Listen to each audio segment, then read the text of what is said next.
Hi everyone! I was tagged by Christie Stratos to do the A Writer's Life for Me tag challenge, I guess. So it's 10 questions, so I'm finally home so I can be able to do this.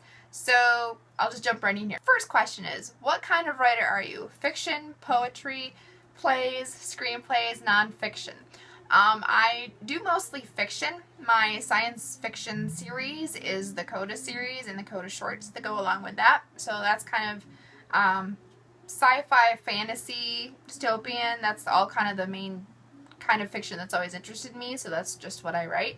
I also sort of kind of have written a couple screenplays. Some theater friends and I from college just liked to make some funky little home videos that are kind of spoof movies. So one of those that I wrote and co-wrote was I Knew What You Did Last Summer, Then I Forgot, But Now I Remember Again, which is kind of a spoof horror movie about two roommates, one was me, who fight over each other's suitors and then kill them, and then they all come back as zombies. So the moral of the story is teamwork, because then we have to learn to fight them.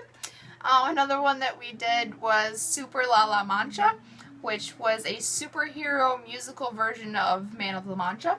So, you know, that's perfectly normal for people to do. I've written some poetry, but I've never really liked poetry, even though I was apparently good at it in college, but that's just not where my interest lies, so I don't really do that anymore either. As far as nonfiction, I blog a lot, so that's nonfiction. I have an ongoing kind of autobiography / everything I need to know if I ever get amnesia, but that will probably not be published until I'm dead, because there's a lot of family stuff in there and I don't want anyone mad at me because my family's kind of crazy and fun, but they might not want that for public consumption. Question number 2. When did you start writing? What made you want to try it?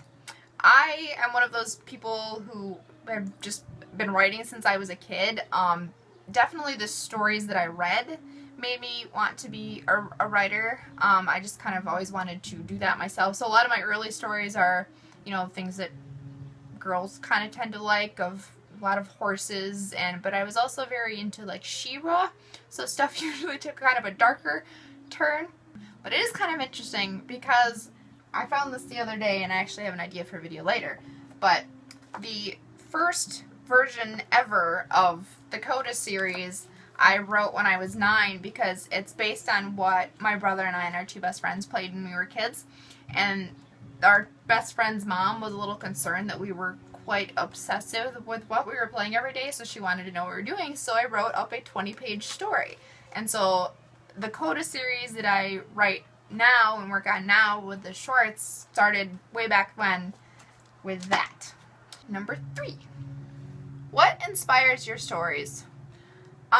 Again, what we played as kids is my main inspiration, and along with that, I have a folder this big full of characters that we drew when we were little. So whenever I need inspiration, I go back to this and pick characters and the storylines that we played. On top of that, I get a lot of ideas from dreams. I saw somebody else mention that in one of their tagged videos.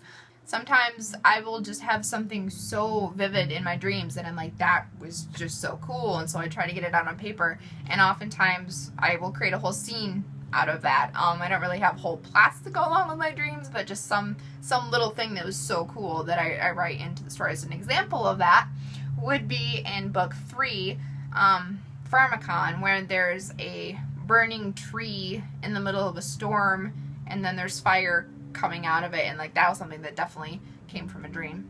Number 4, what themes do you like to explore in your writing?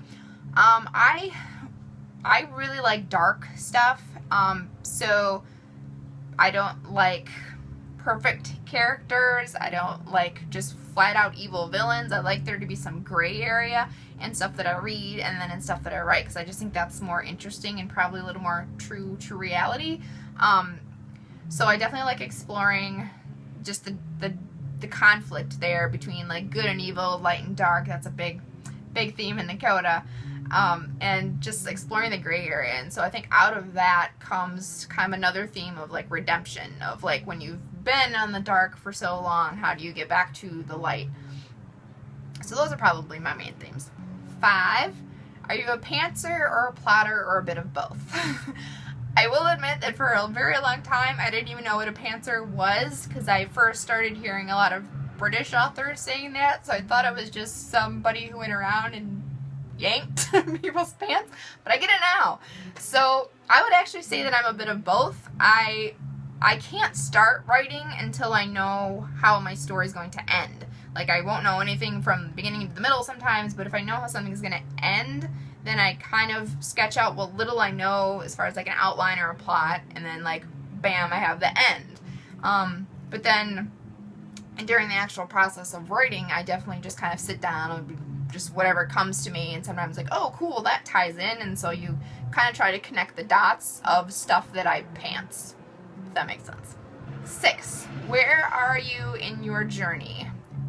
I am published. I self-publish. Part of that's just because I've been doing this since I was, well, this one was when I was 9, and I just kind of have control issues. So I know how to do it myself, and it's so easy these days to be able to self-publish and find like teams to work with, like editors and people who help out with covers. I mostly do my own covers, but so that's where I am. I am published, and you know, you never really stop writing if you're a writer, so I just try to improve all the time however I can, and to write more and more. 7, have you ever entered any writing contests? Finaled 1. I'm not really familiar with a lot of writing contests. I just recently did a couple. The one was, I should probably frame this, but I was a finalist in the Wishing Shelf Book Awards for the Coda, so that was book 1. So that was pretty cool, because in that one it's not just you send your writing in and they're like, okay, this is great or not, you final, you're 1 or not. They give feedback, so I thought that that was a cool little kind of different thing about that writing contest. I feel like way back when I did win some poetry award for something, but I don't remember what it was, so we won't count that. When I graduated from college, I have an English literature degree, and I won the English Award for Excellence for my graduating class, so that was kind of cool. And that's also around the time that I first published my first book, so I think that probably got me the win. 8, who are your writer heroes? I have an English lit degree, so I've read a lot of authors, and I know that, you know, all of those from all different genres inspired me. The main ones, I would say, having nothing to do with science fiction, but I feel like if you read a lot of different genres, that can help your writing in whole different ways. You don't just kind of stagnate in one thing. And so from reading like Jane Austen, I love Dr. Jekyll and Mr Hyde. I don't know why that's so changed in many modern retellings of it, but the original is very, very cool. Edgar Allan Poe. I love Edgar Allan Poe. Again, kind of with that dark interest that I have, and just so clever and witty writing. Mary Shelley, Frankenstein. I think that should be a staple for any woman who writes in science fiction or horror.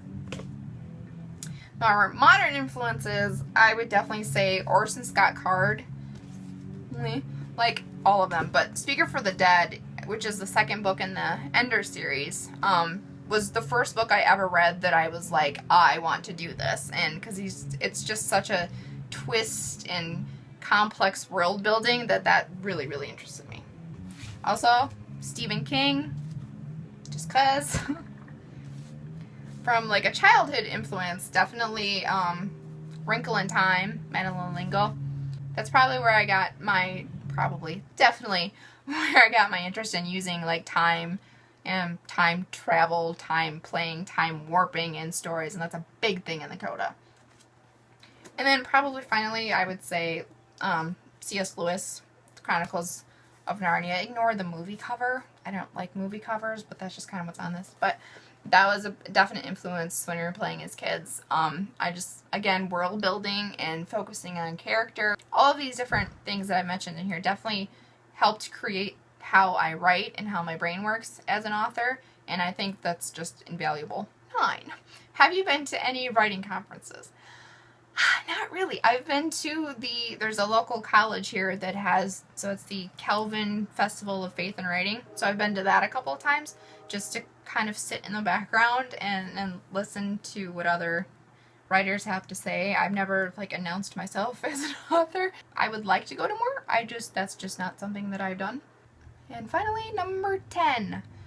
Top 3 tips you'd give to newbie writers. The first one, I would say, you always used to hear and kind of still hear a lot of like, write what you know. And I mean, I don't know anything about alien planets or being invisible or time travel. I think it's actually a better advice to write what you love, what you're interested in. If you have, really passionate interests, then I think that can sustain you writing better than necessarily knowing how to write. Like, if you can get a good story going, you can figure out how to write it along the way.